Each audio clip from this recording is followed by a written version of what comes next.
আসসালামু আলাইকুম। দীর্ঘ 10 বছর পর গ্রামের বাড়িতে আসলাম। তো আসে যদি পুকুরে যদি গোসল না করি তাহলে তো আর হলো না।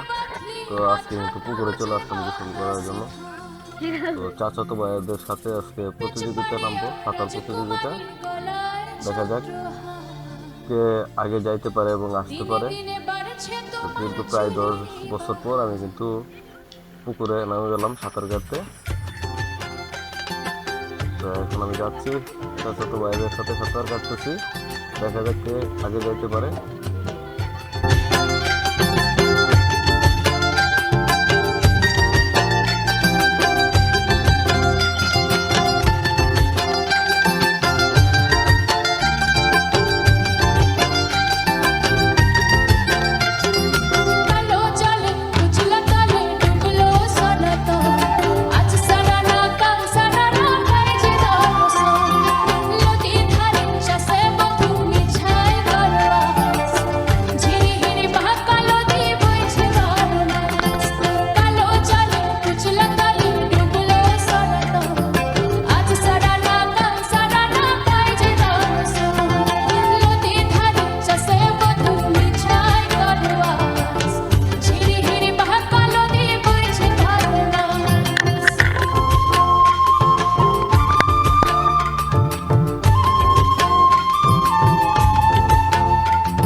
ভাই বিশ্বাস করেন আমার দম আটকে গেছিল।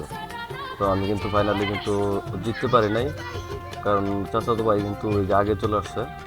ওটা পিচ্ছি কিন্তু আগে চলে আসছে, পিছনে ওইটা আগে চলে আসছে। আমি কিন্তু আমার সাঁতার কাটতে কাটতে আমার কিন্তু মাঝখানে দম বন্ধ হয়ে গেছে। আমি কোনো রকমে মানে পাড়ের কাছাকাছি চলে আসছি। আমার অবস্থা কিন্তু ভয়াবহ অবস্থা। ফাইনালি কিন্তু চাচাতো ভাইয়েরাই কিন্তু জিতে গেল।